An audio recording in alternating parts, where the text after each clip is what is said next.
I want to do a book review on Pet Cemetery. I think it was a 15-hour listen. And I don't know, Kayleezy, I feel like you uh, just sped run through it. How long do you think it took you to read the whole book? Um, I don't remember if it was 2 weeks or three. That's crazy. Yeah, I feel like it was within 3 weeks for sure. So Kayleezy read it. I listened to it. It took me the old 15 hours, and although I think I'm gonna do 1.2 speed, so maybe it took me less than that. But if you don't know what Pet Cemetery is, one, it's a Stephen King book. We are burning and churning through Stephen King books. The first one we did was The Stand. The second one was Carrie, and now we have completed Pet Cemetery with an S. Pet Cemetery. It is a 1983 horror novel by Stephen King about the Creed family who move to a new home in rural Maine and discover a burial ground with the power to resurrect the dead, but with horrific consequences, exploring themes of grief, death, and the temptation to defy nature make it one of King's most disturbing works. The story follows Dr. Lewis Creed as he learns about a nearby ancient burial ground that brings back the dead, leading him to making increasingly more desperate and tragic choices after the death of his family cat and later his young son. That's spoilers, but that's okay. Uh, and obviously, you need to know how the book works, so they got resurrected and turned into something crazy, as we'll talk about in our review. So, spoilers, but by the way, there's been two movies, and the book came out in 1983, so we're not spoiling anything. I was gonna ask Uh, if we were trying to go spoiler it's free or not. 40 years old. The first movie came out in the 90s or 80s. I think we're good to go. Fun fact about this book. So I feel like, I don't know how, but two out of the three Stephen King books that we've read together, aka Keely's read, I listened, both seem like books that he didn't want to do. So like Carrie was, he threw it away and his wife picked it up out of the trash, sniffing through the trash and said, "Hey, publish this book because it's really good." This one, he was like, he shelved it. And then when he was leaving his publisher or whatever it was, they like, "Hey, we need one more book." And it was his wife or him that was just like, "Fine, I'll just give you Pet Cemetery to go away." So it's like two of his bigger books are just like, I don't want to do it, or fine, you can just have it and distribute it or whatever. That's right. Didn't he talk about that at the beginning of the book about the distributor or the publisher or something like that, right? Yeah. And Kaylee's mom has probably read all of the Stephen King books, if not very close. And Yes. she was talking a big time to me about this is one of the darker books, and it's like people go to great lengths for uh stuff that, if you lose something, you go to great lengths to get it back. So that's the theme, exploring grief and what happens when you lose someone, and there's a place that can bring them back. So um, I don't even know really to start with this book. Uh, I will say, and I want to hear from Kaylee, of course, but I didn't get sucked into this book as I did the other two. And I don't know, maybe because I'm more of a cynical guy, but the whole time I'm listening to the book, and we can break it down from the beginning and the end, but it just seemed that Lewis Creed is a super logical guy. He's the most He's a logical guy in doctor. the world. Yeah, he's a doctor. He talks to himself all the time. He's a logical guy. And it's crazy how illogical he became towards the end of the book because he's so logical. So, um, I don't know. Would you say, so you've read more books than me? I'm only on number three. Would you say this is one of his more horrific books? It's more frightening than the others? Well, I guess I feel like I don't know. I mean maybe, but I feel like The Shining, which I read a really, really long time ago. I think that was my first book from him. Ah, The I Shining. feel like that was the most horrifying. Like that actually gave me like chills and scared me when reading doesn't really give me that response. Normally, like I have to watch a really good, well done horror movie to have that like fear response. So compared to The Shining, no, but compared to the other ones I've read, maybe, but it's a different kind of horror. Like it's not really supernatural. It's um like horror at the unspeakable things that um like humans can be drawn to do or like make excuses for, which I think is part of why he would say it's like the top horror book of his and why he didn't want to publish it because in the intro he said the story came from a personal life experience with his family, um, where a lot of the circumstances were really really similar and he almost lost his son to a car accident. And so for him, I think it was like that kind of horror of, oh, I was so close to living this out. And then I actually, was thinking, what if? And then I allowed that what if to like manifest and to take place in this story. So it's a different kind of horror, I guess. Um, Not a supernatural, like there's an evil force or monster or something, but more like Mm, the horror of like humanity and what depths humans will go to when grieving or whatever. uh, Although there is a yeah, supernatural, of course. I was gonna say I didn't want to interrupt you because I'm a great interviewer, but Mm. I think there's definitely some supernatural stuff going on in the woods.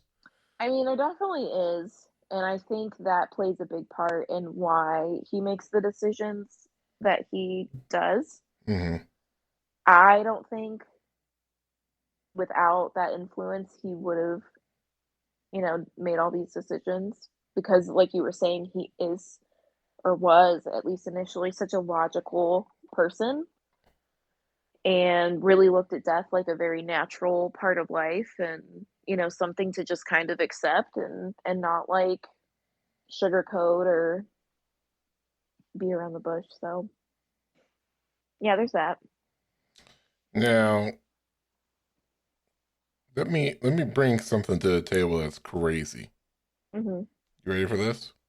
Mhm. And I think Mr. King knows this deep down inside too.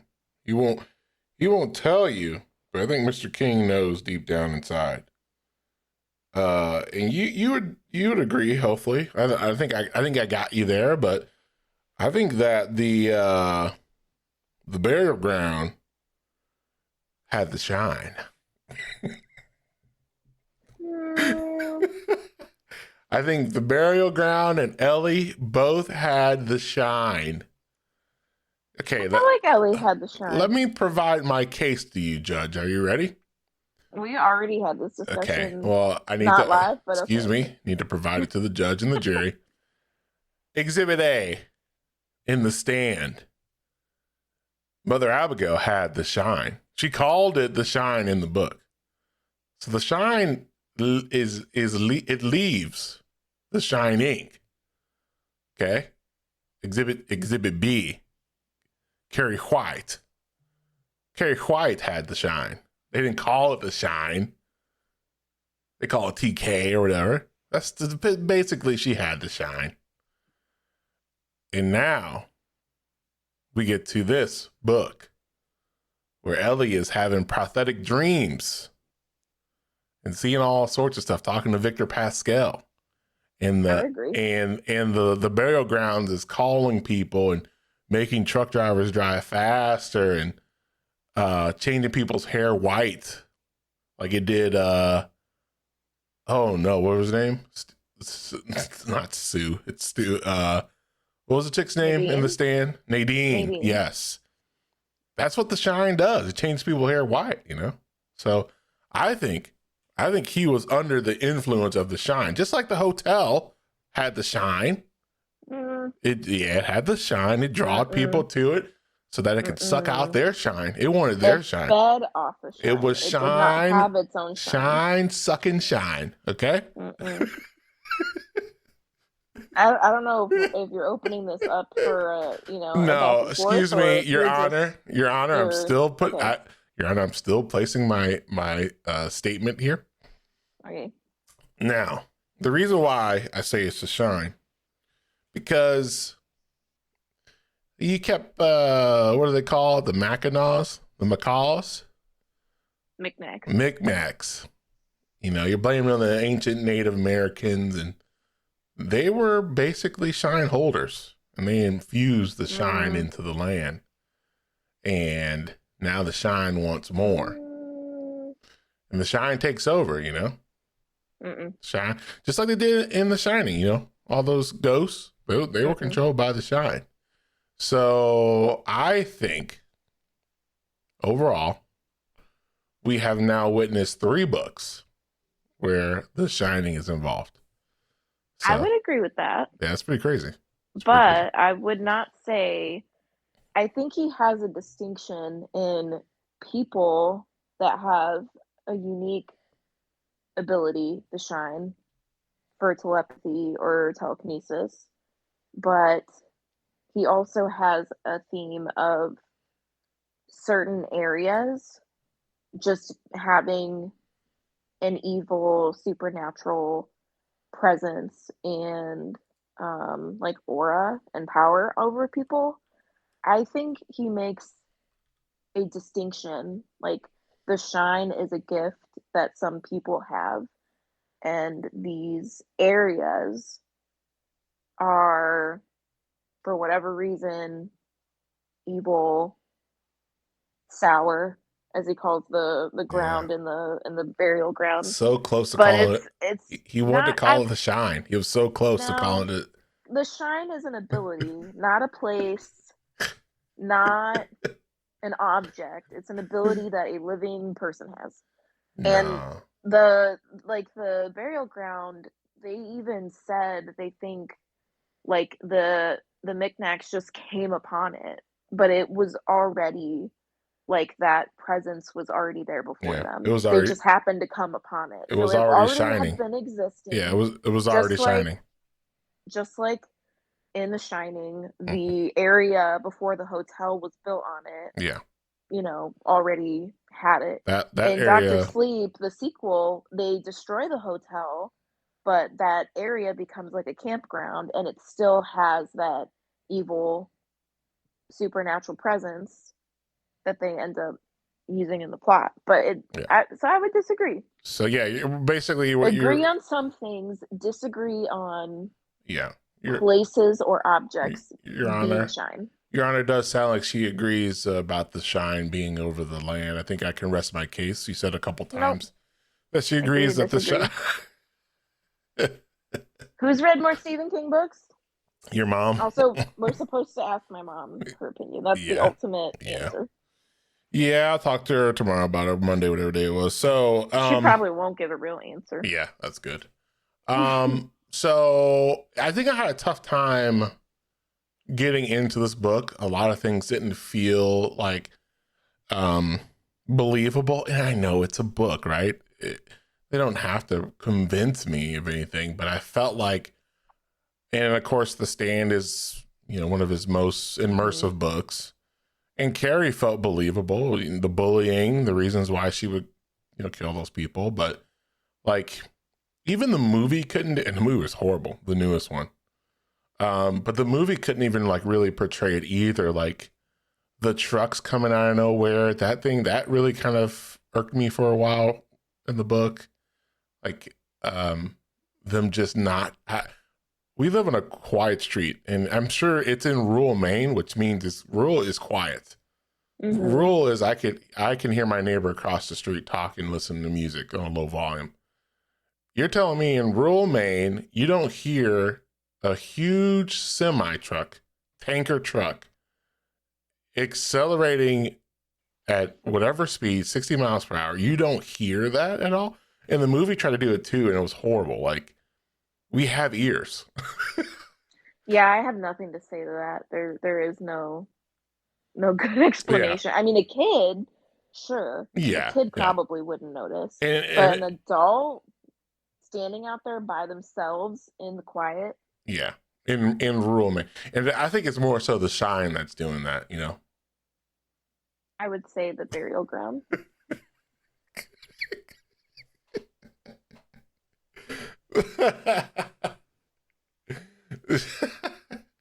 I don't know how he thinks I agree with him. The shine, it does it. That's good. I'm glad we're agreeing on certain things. But yeah, I couldn't get into that, and I couldn't really get into the changing of Lewis throughout the book. Like, for him to be I mean, one of them, besides he kept talking to himself quite a bit, Hmm. you know, whether it's an altercation and he says this in his head. So maybe he was slightly Well, crazy. all of his characters do that now that I think about That's it. true. Like But we're always hearing what their thoughts. I don't know if it's so much talking to themselves as it is this is like their inner thoughts. maybe. But he's very logical. He's a doctor. He knows all about death, talks all about death, wants his daughter to know more about death Hmm. and his wife to talk about death. But Hmm. then death happens to him, and then he's like, oh, now I'm Mr. Illogical Man USA, and Judd told me not to do this thing, and he said it's really bad, and he gave me a really horrible story about why it's bad. This is a terrible story, but you know what? I think I'm still gonna go do it, and he did it. I think if anything, like so I had seen both movies before reading the book, and I wasn't sure what would be different or changed from the movie versus the book, but I knew the premise. And the movies didn't, from what I remember, communicate really well. Like, okay, he's a logical doctor person and then does this insane thing. Hmm. How would he, like, and people would tell me, oh, he was driven by like really intense grief.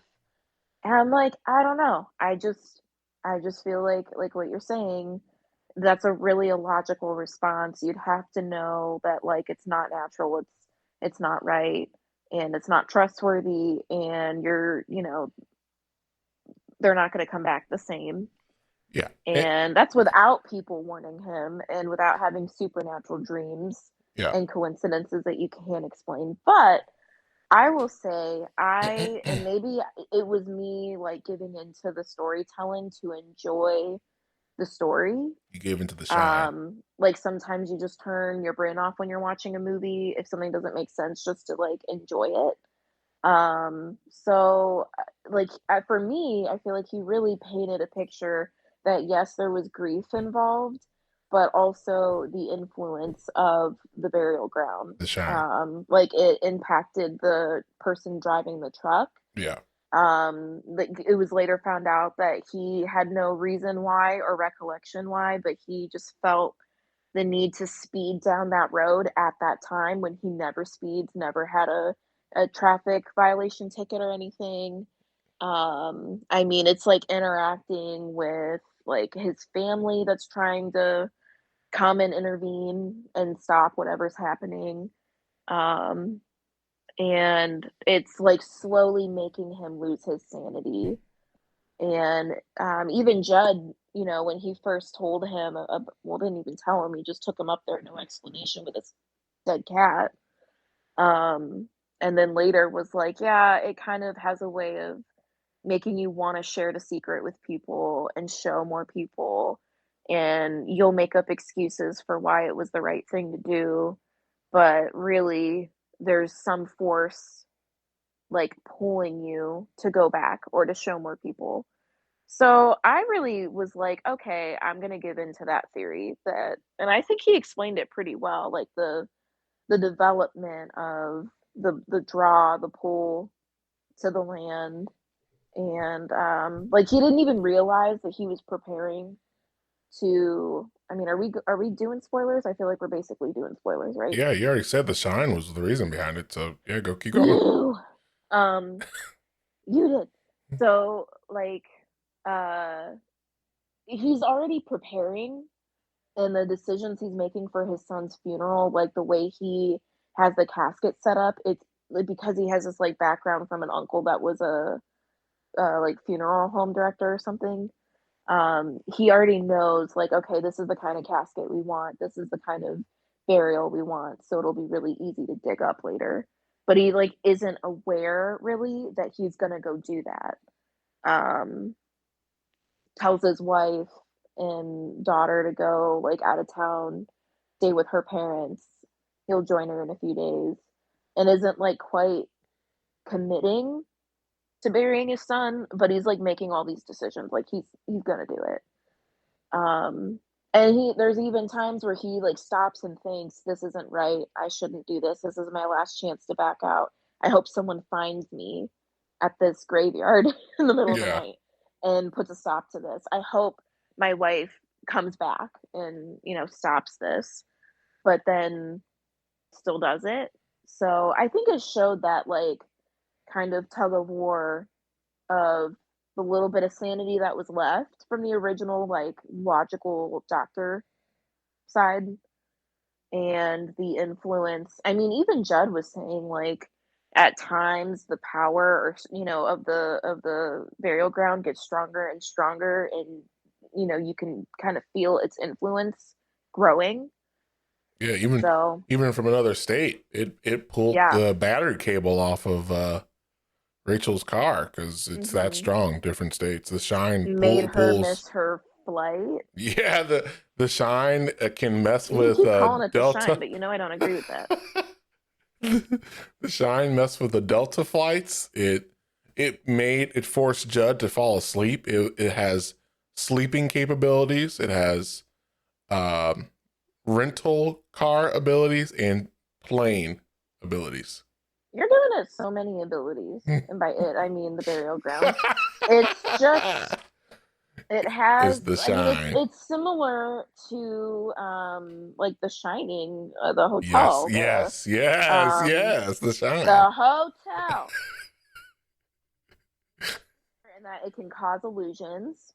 It can like influence your desires. Hmm. It can make you see things. It can like alter physical reality things. So Did it change anyone's hair white? in The Shining, Yeah. I don't remember Okay. that happening Because actually. that'd be quite a few books where people's hair are changing white I because mean, of I the don't think shine. it was quite Shining related, but there was also someone whose hair turned white in it. Either it Oh, was the original miniseries or it was the actual book. I don't yeah, yeah, remember. yeah, yeah, yeah. Wow. A lot of people's hair turning white because of the shine. We know Pennywise Which has the is so shine. funny because that's not a real life thing. Like, Yeah. your hair doesn't immediately turn white from shock or fear. So why is he making everybody do this in his books? I don't know. Because that's how it is. That's how it is. I can honestly say though, I don't think and I'm definitely more cynical in this book than the other two I've listened to. But It's hard to follow up The Stand. well, even Carrie, I like people in Carrie. I mean, I liked Judd until I found out all the stuff he was doing. I was kind of like, oh man, this guy's kind of, and the fact that Judd just, I didn't, I didn't feel like he was an old man. How they were able to easily kind of walk through the past the That was the barrier. burial ground. It was giving him the Yes, it was. energy, That's right. the right footing. That's right. Don't you dare say The Shining. Don't say it. Don't you dare say it. I will not say it. Shit. So I just and there was not a likable character in this book. I don't think on my end. I didn't like. I did like Judd up until you found out the like double standard Yeah, things he did. Yeah. and Until that, I liked him a lot. but yeah, I don't. I mean, yeah. There's no one.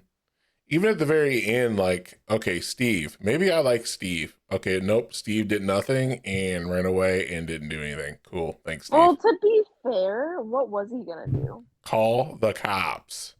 And tell them what? Like, Hey, I heard and saw a what was it? A Wendigo? I saw a white haired man carrying a dead body and it was Lewis. Don't let him wear gloves while you interview him and a hat the whole time you're interviewing him.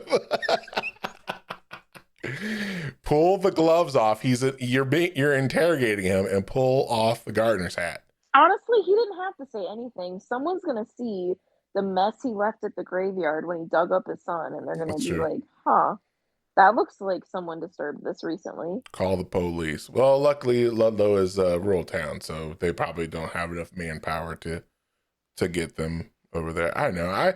I shouldn't be too cynical, and but this one just wasn't a bang. It wasn't a banger for me. The first two were bangers.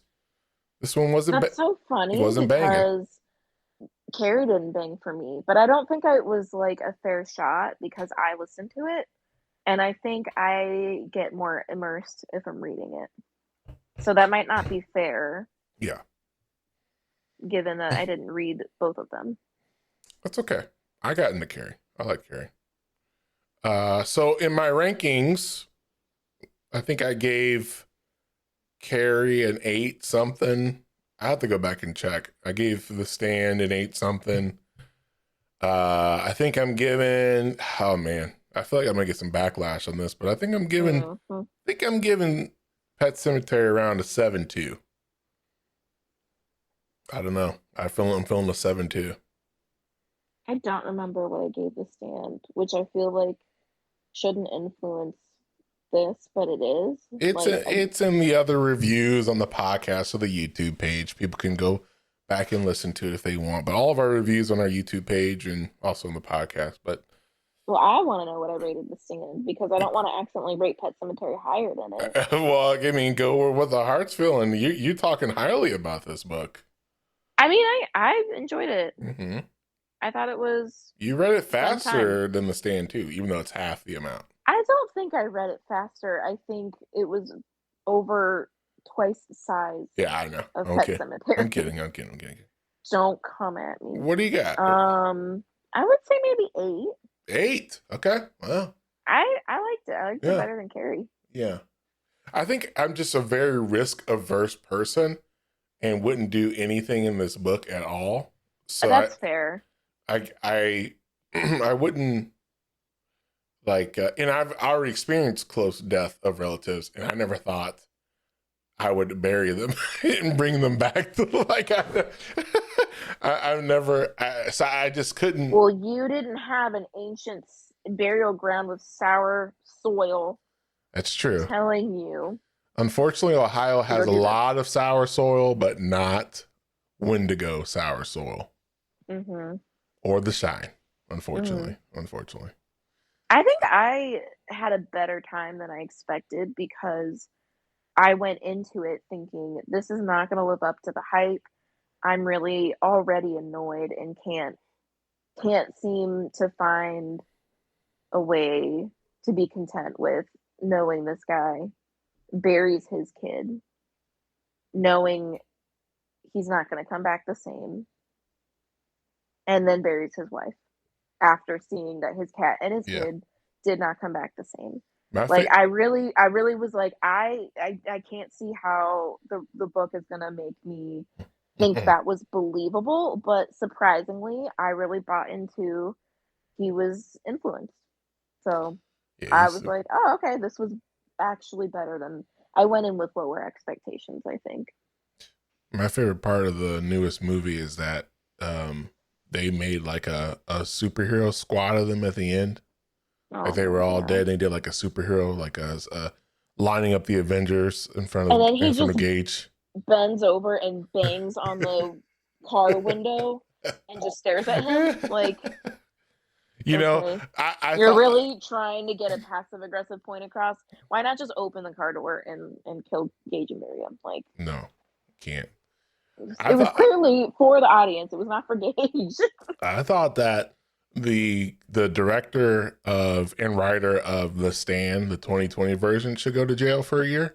But I'm Mm-hmm. thinking that the 2019 Pet Cemetery director should also go to jail together with the Stand director for about a year or two, because Stan director should go to jail for longer. I think he did more. He did more evil to the world. He did more evil. Well, Stephen King may have liked that then if it was evil. No, not the good kind. Not the good kind of evil. And the fact that it was how many episodes and it took Yeah, us how long to fight for our lives through it that. was tough. This was like one movie. You could have took That, me to the you pet. know, You could have took me to the Pet Cemetery. I would come back and not watch it still. you don't know. It's true. Sometimes that is It's true. better. The Shine could have done it to me. All right, so we are done officially with Pet Cemetery. I don't think we're gonna do a movie review on those because they're so bad.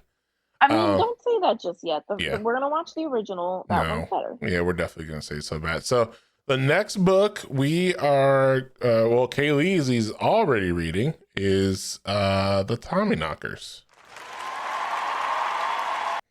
I've never heard of the Tommyknockers. I'm not gonna read the synopsis of it because I don't want to get a spoiler like I did. Well, yeah, I know you said something about aliens. Oh, my sister. Yeah, sure.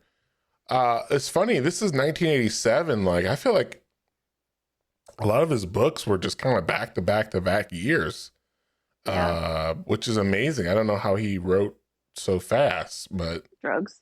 oh yeah, that's true. There definitely was drugs involved. Mm-hmm. But yeah, Cujo is 1981. Like, it seems like a lot of his books were in the early 80s, early to mid 80s. So good for him. So yeah, Kaylee's like, what are you, 7 chapters in already at Tommyknockers? Yeah, I think I'm on 7. Okay, so I got some catching up to do. I wanted to wait till this because I'm going to listen to it. I don't want to get it mixed up together. So if you've listened to or read Pet Sematary, and maybe you're thinking I'm right with the Shine stuff, comment below on the podcast. We got Spotify or YouTube because I'm going to put this YouTube too. And just because it's his podcast, don't feel like you have to, blow him up and pretend to agree with him. It's, he can, sometimes he needs to hear the truth, be a blow little me humble, up. blow him up. Maybe the Shine will make you blow them up, huh? All right. Well, thanks for coming on, Kaylee, and we'll probably be done with the Tommyknockers in a month or so. I imagine if you keep up the speed of what you did there in a 15-hour book, the 25-hour book shouldn't take that long at all. So we'll see. We'll see.